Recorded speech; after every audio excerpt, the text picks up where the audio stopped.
Hi నమస్తే అందరికీ welcome to Srinu life story. నేను మీ శ్రీనివాస్. సో చెప్పు ఈరోజు అంటే ఇన్ని వీడియోస్ చేసినాము, ఇంత ట్రావెల్ అయినాం కదా యూట్యూబ్లో.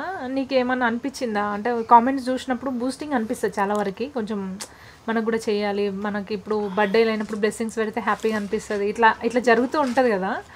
అట్లా నాకు ఎందుకు ఒక కామెంట్ రీసెంట్గానే పెట్టిండా బ్రదర్.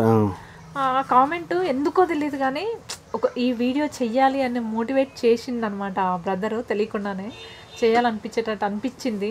ఎందుకంటే ప్రతి ఒక్కరు మేము వీడియోస్ చేస్తున్నాము, అవసరం ఉన్న వాళ్ళు చూస్తారు, అవసరం లేని వాళ్ళు స్క్రోల్ చేస్తారు, ఎవరైతే అవసరం ఉందో కాల్ చేసి మాట్లాడుతారు. ఓకే, అట్లా నడిచిపోతుంది. కానీ అంటే ఇంత ఎందుకో తెలీదు, మనసుకు ఇది బాగా నచ్చింది కామెంటు, వర్త్ అనిపించింది మా వీడియోస్కి. అంటే మేము ఇప్పటి వరకు చేసిన ప్రయత్నాన్ని అంటే ఇట్లా అంటే కాన్సెప్ట్ ఏంటంటే యాక్చువల్గా క్యాన్సర్ అని మనము వచ్చిన తర్వాత ఎవరైనా క్యాజువల్గా ఇట్లాంటి డిసీజ్ని ఓపెన్గా చెప్పుకోవడానికి ఇష్టపడరు కదా. ఎట్లా మీరు అంత ఓపెన్గా చెప్పుకొని అంత పెద్ద డిసీజ్ని చెప్పుకొని బయటికి ఓపెన్గా అందరికీ చెప్తూ అవేర్నెస్ ఇస్తూ మధ్యలో ఆపుతున్నాను. కాకపోతే ఆ కామెంట్ మీకు స్క్రీన్ పైన చూపిస్తాము.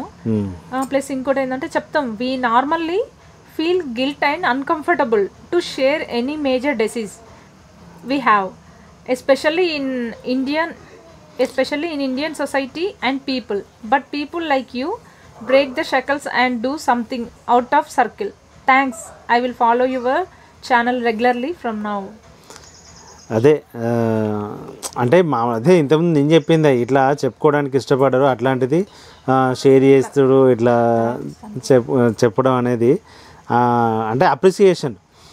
సో ఇట్లాంటి కామెంట్స్ అవి చూసినప్పుడే నాకు కొంచెం అంటే నేను చేస్తున్న ప్రయత్నం కరెక్టే, ఇంకా ముందుకు వెళ్ళొచ్చు, దీన్ని ఆపొద్దు అనే ఒక ధైర్యం వస్తుంది అన్నట్టు. అంటే ఇప్పుడు మాకు ఎస్పెషల్లీ మీ అబ్బాయిలకి ఏమో తెలియదు కానీ పైల్స్ అనేది చిన్న విషయమే, చాలా చిన్న విషయం. ఈ క్యాన్సర్ని చూసిన తర్వాత పైల్స్ చాలా చిన్న విషయము. ఆ పైల్స్ కూడా ఈయనకి క్యాన్సర్ బయటపడిన తర్వాత చాలామంది అంటే మన అకేషన్గా కలిసినప్పుడు చాలామంది ఓపెన్ అప్ అయ్యారంట.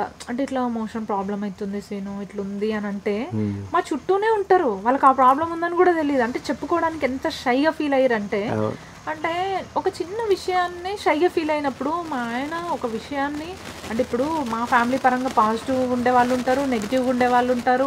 ఇవన్నీ దాటుకొని మేము మీ ముందుకు వస్తున్నాం అంటే మీరు కూడా అర్థం చేసుకోవాలి ఒక విషయాన్ని. మేము ఛానల్ పెట్టేటప్పుడు కూడా యాక్చువల్గా మేము ఇద్దరం పాజిటివ్గా ఆలోచించుకొని మూవ్ అయినా కూడా నెగిటివిటీ కూడా కొంచెం అక్కడిక్కడ కనిపించింది. బట్ ఎవరు మమ్మల్ని ఓపెన్ డైరెక్ట్గా ఇట్లా అది వద్దని అనలేదు. సో ఎంకరేజ్ చేశారు అన్నట్టు చాలా వరకు. ఎందుకంటే అందరికీ తెలుసు, ఇప్పుడు కొందరికి తెలియకుండా యాక్టింగ్ చేసినా కూడా మనం వాళ్ళనే మనం కానీ చాలా వరకు అందరికీ తెలుసు. కానీ ఒకరొకరు నోట్లు కొరుక్కుంటారు చెప్పలేదు చేయలేదని. సో అట్లాంటిది ఏం నాకు ఆలోచన లేదు. ఎందుకంటే మనకు వచ్చింది, జ్వరం వస్తే ఎట్లా చెప్పుకుంటావు, దీంట్లో తప్పే ఉంది, మనమే దాచిపెట్టుకోవాల్సింది కాదు కదా. కాదు. ప్లస్ ఇంకోటి ఏంటంటే ఇప్పుడు మా ఆయనే ఉండు, ఫర్ ఎగ్జాంపుల్ ఎవరినో నేను తీసుకోను, మా ఆయనే ఉండు క్యాన్సర్ వచ్చేసింది, మీ అందరికి మేము ఎక్స్ప్లోర్ అవ్వలేదు, చెప్పుకోలేదు బయటికి. మా ఆయనకు వచ్చింది, క్యూర్ అయింది, ఆయన ఒక 80+. ఇప్పుడు ఈయనకు 30లో వచ్చింది, 80+ అంటే 50 years హెల్దీగా బ్రతికిండు. క్యాన్సర్ రిపీట్ అవ్వకుండానే మా లైఫ్ క్లోజ్ అయిపోయింది అనిపించినప్పుడు, అంటే ఈయన హెల్దీ లైఫ్ స్టైల్ ఏందో ఇంకొకరికి తెలీదు. అంటే ఈయనలాగా ఎంగేజ్లో వచ్చిన వాళ్ళకి ఎట్లా సఫర్ అవుతారు, ఎవరైనా వచ్చిన వాళ్ళు మనకు చెప్తే బాగుండు, గైడ్ చేస్తే బాగుండు అనిపిస్తుంది. అంటే మనకు వచ్చింది మనతోటే వెళ్ళిపోతుంది. అంటే మనం అంటూ అవేర్నెస్ క్రియేషన్ చెయ్యాలా ప్రతి ఒక్కరని కాదు, కానీ అంటే మనం ఎట్లా బ్రతికినాం, లైఫ్ స్టైల్ ఎలా ఉంటే బాగుంటుంది, అప్ అండ్ డౌన్స్ ఎట్లా వచ్చినాయి, మేము చేసిన మిస్టేక్స్ ఇంకోటి చేయొద్దు అనేవి ఎవరు చెప్పాలి?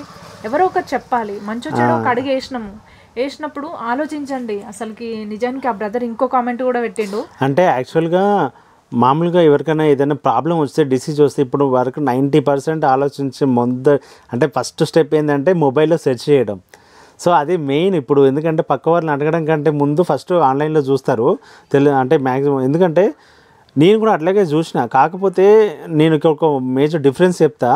ఒక డాక్టర్ చెప్పడము లేకపోతే ఒకరు సజెస్ట్ చేయడము అట్లాంటివి కాకుండా ఒక అనుభవించిన వ్యక్తి ఆ ప్రాబ్లమ్ని ఫేస్ చేసిన వ్యక్తి తన మాటల్లో చెప్తే దాన్ని ఎట్లా ఉంటుంది, అతని లైఫ్ ఎట్లా లీడ్ చేస్తున్నాడు, దానికి ఏం మిస్టేక్ చేసిండు, మనం ఎట్లా దాన్ని వాళ్ళ దగ్గర నుంచి మనం ఏం నేర్చుకోవాలి అని చెప్పేసి అలాంటి ఆలోచనలు ఎవరైనా తీసుకుంటారేమో, అట్లా ఎవరైనా మన వల్ల ఉపయోగం ఉంటుందేమో అనే ఉద్దేశంతో స్టార్ట్ చేసిన అన్నట్టు స్టార్టింగ్లో. ఇప్పుడు ఫర్ ఎగ్జాంపుల్ ఒక సార్ ఉన్నాడు, మనం మ్యాథ్స్ ట్యూషన్ పోతున్నాం, లేకుంటే సార్ క్లాస్ టీచర్ అనుకోండి, ఏదైనా సార్ సమ్ము చెప్పి వెళ్ళిపోతాడు, ఇది ప్రాబ్లం సాల్వ్ చేయరా, మీకు ఇదిరా అని చెప్తాడు.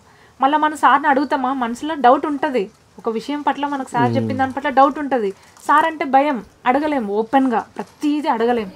ఇప్పుడు మన పక్కన ఫ్రెండ్ ఉంటాడు, క్లెవర్ ఉంటాడు, వానికి అన్నొచ్చు, పోతాం, అరే ఇది ఎట్లరా, ఇట్లెట్లరా ప్రతి చిన్నది కూడా అడుగుతాం. ఎందుకంటే వానికి మనకున్న క్లోజ్నెస్ బట్టి, అండర్స్టాండింగ్, క్లోజ్నెస్. అట్లనే ఈ విషయాన్ని కూడా ఇప్పుడు యాజ్ ఎ పర్సన్గా అయితేనేమో, అయ్యో అట్లా కాదు, నాకు ఇట్లా వచ్చింది, నీకు అట్లా వచ్చిందా, ఇట్లా ముచ్చట్లు పెడతాం. డాక్టర్తో అంటామా, అనలేము. అట్లాంటివి ఈ వీడియోస్ ద్వారా మీకు అవేర్నెస్ క్రియేట్ అవుతుందని చేస్తున్నాము. ఇంకోటి ఎస్పెషల్లీ ఇవి కామెంట్ పెట్టింది కార్తిక్ అనమాట. Hi Karthik bro, thank you so much. Me comment అనేది చాలా బూస్టింగ్ అనిపిస్తుంది. ఇంకో కామెంట్ కూడా పెట్టిండు, అంటే మేబీ ఫస్ట్ వీడియో చూసిన తర్వాత పెట్టిన కామెంట్ అనుకుంటా, నేను చాలా రోజులు అవుతుంది కామెంట్స్ చూడట్లేదు. Really bro, hats up to you. ఇలాంటి వీడియోస్ యూట్యూబ్లో ఉండాలి, life saving and useful videos. Unnecessary stuff 90% అయితే 10% యూస్ఫుల్ స్టఫ్ యూట్యూబ్లో. Your content falls in the 10%. God bless you both of you and your family. Keep spreading this awareness. యాక్చువల్గా నాకు చాలా ఉండే, ఎందుకంటే యూట్యూబ్లో ఉన్న అన్నెసెసరీ కంటెంట్ చూసినప్పుడు నాకు నిజంగా అనిపిస్తుంది, అంటే నేను ఇప్పుడని కాదు, ఎప్పుడూ నేను అంత ఎంకరేజింగ్గా అలాంటి అన్నెసెసరీ వీడియోస్ చూడను. కానీ వాటికి ఉన్నంత వ్యూస్, వాటికి ఉన్నంత పబ్లిసిటీ, వాటికి ఉన్నంత అది ఇట్లాంటి వీడియోస్కి ఉండదు. ఎందుకంటే ఒక పనికి మాలిన వీడియోస్, అంటే అవసరం లేకుండా, లేకపోతే పనికి మాలిన ఎంటర్టైన్మెంట్, ఎక్స్పోజులు అలాంటి వాటికి దాన్ని చూడడానికో లేకపోతే క్రిటిసైజ్ చేయడానికో, ఇది తప్పు అని చెప్పడానికో కానీ ఏదో రకంగా అయితే చూస్తారు. చూసి వాళ్ళకి పనికి మాలిన కామెంటో మంచి కామెంటో తిట్టడమైనా చేస్తారు. కానీ ఇట్లాంటి ఒక కంటెంట్, ఒక అవేర్నెస్ క్రియేట్ చేయడానికి ట్రై చేసే ఎఫర్ట్ని ఎవ్వరూ అంత ఎఫర్ట్గా చూడరు. ఎందుకంటే ప్రాబ్లం అనేది వాళ్ళ వరకు వచ్చేదాకా మనం చెప్పేది తెలియదు. అంటే ఇప్పుడు నేను అనేది అంటే ప్రాబ్లం వచ్చిన వాళ్ళు చూడాలి లేదని కాదు, కానీ ఇట్లాంటి వాటిని ఎంకరేజ్ చేస్తే చాలామందికి ఇన్ఫర్మేషన్ వెళ్తే, నేను ప్రౌడ్గా చెప్తాను, మన తెలుగులో ఇప్పటి వరకు ఒక క్యాన్సర్ పేషెంట్ ఓపెన్గా రివీల్ అయ్యి ఇట్లాంటివన్నీ సర్జరీ అయిన ప్లేస్లు ఇవన్నీ చూపిస్తూ ఇట్లా అయింది నా సిచ్యువేషన్ అని చెప్పుకున్న వాళ్ళు అందులో నేనే ఫస్ట్ వన్ అని ఆ డౌట్. ఎందుకంటే నేను ఇప్పటివరకు చూడలేదు, వేరే లాంగ్వేజ్లో ఉన్నారు. సో మనకు కూడా ఇట్లాంటి ప్రాబ్లమ్స్ వస్తున్నా కూడా చెప్పుకోకుండా ఇంటర్నల్గా సఫర్ అవుతున్న వాళ్ళు చాలా ఎంతోమంది. సో నాలాగా ఎవ్వరూ కాకూడదు, ముందుగా జాగ్రత్త పడతారు, ఒకవేళ వచ్చినా కూడా దాన్ని తొందరగా ఎట్లా రియాక్ట్ అవుతారనే ఉద్దేశంతో చేసినాం అన్నట్టు. ఇది మా ముందడుగు. అంటే తెలియాలి, మీకు తెలియాలి, అవేర్నెస్ పర్పస్లో కూర్చొని మాట్లాడినాము. ఇంకా ఉంది సముద్రం కానీ కాదు. కాకపోతే ఏంటంటే మేము లైవ్ ఫేస్ చేసినాం కాబట్టి ఇది క్లియర్గా బనానా తీసి నోట్లో పెట్టినంత క్లియర్గా మేము చెప్పగలిగినాం. కానీ ఇంకా ఉంది, వేరే వేరే క్యాన్సర్స్ ఉన్నాయి, వాళ్ళు సఫర్ అయిన వాళ్ళు చెప్పిన వాళ్ళు ఉన్నారు. కాకపోతే ఏంటంటే అది పూర్తి స్థాయిలో కంటెంట్ రాయంది. ఇప్పుడు చాలామందికి చాలా డౌట్స్ వస్తుంటాయి. పాజిటివ్గా మాట్లాడితే హ్యాపీ ఫీల్ అవుతారు, నెగిటివ్ మాట్లాడినప్పుడు నెగిటివిటీ ఉంటుంది. అది అంత తొందరగా మేము చెప్పలేము కాబట్టి అందుకే ఆగాము. నెక్స్ట్ కంటెంట్ కూడా కంపల్సరీ ఒక మంచి కంటెంటే, అంటే బ్లడ్ క్యాన్సర్ కావచ్చు, అసలు ట్యూమర్ ఎలా తయారవుతుంది, వేరే ఇన్ఫెక్షన్స్ ఏమన్నా వీటికి డైరెక్ట్ క్యాన్సరే వస్తుందా, లేకుంటే వేరే దీర్ఘకాలిక వ్యాధులు క్యాన్సర్ లాగా మారే అవకాశాలు ఉంటాయా, అవన్నీ డీటెయిల్గా వీడియోస్ కంపల్సరీ చేస్తాము. ఇంకా అంటే ఇప్పటివరకు మేము చేసే వీడియోస్లో మ్యాక్సిమము మేము అనుభవించిన సిచ్యువేషన్స్, మాకు డాక్టర్ చెప్పిన వాటినే మీకు ఎక్స్ప్లెయిన్ చేసాం. కానీ ఏది కూడా మేము సొంత కవితలు లేకపోతే మమ్మల్ని ఫాలో అవ్వండి అట్లని కాదు. ఇప్పుడు ఒకటి ప్రాబ్లం చెప్పినాం అనుకో, మనకి ఇట్లా జరుగుతుందా లేదా అని తొందరపడడం, జాగ్రత్త తీసుకోవడం లాంటివి చేస్తారనే ఉద్దేశంతో తప్ప బ్లైండ్గా మమ్మల్ని ఫాలో కావండి అది కానీ మేము ఎవ్వరికీ చెప్పము. మా పెయిన్ మేము చెప్తూ మాలాగే ఎవరు కావద్దనే ఆలోచనతోటి ముందుకు వచ్చినాం. ఓకే, ఈ వీడియో అంటే అయిపోయింది, లాగ్ 10 minutes కంటే వీడియోస్ చేయొద్దని ఫిక్స్ అయిపోయినాము. ఎందుకంటే ఎవరు అవసరమో వాళ్ళే చూస్తున్నారు, పోనీలే. కానీ ఇంకా మమ్మల్ని ఎవరైతే నెగిటివ్గా అనుకుంటారు అంటే ఉంటారు కదా, ఇప్పుడు మేము ఉన్నాము, అందరు మనకు ఫ్రెండ్సే ఉండరు, మనని అపోజ్ చేసే వాళ్ళు కూడా ఉంటారు. కాబట్టి వాళ్ళకే అన్నమాట. మీకు కూడా ఏదైనా ప్రాబ్లం ఉంటే మా వీడియోస్ చూడండి, కామెంట్స్ పెట్టండి, మరి ఏం పర్లేదు, మేము అట్లా అసలు ఫీల్ అవ్వము. ఈ వీడియో కామెంట్ మాత్రం పెట్టడం మర్చిపోదు. ఇప్పటివరకు మన ఛానల్ సబ్స్క్రైబ్ చేసుకునే వాళ్ళు ఎవరుంటే ప్లీజ్ సబ్స్క్రైబ్.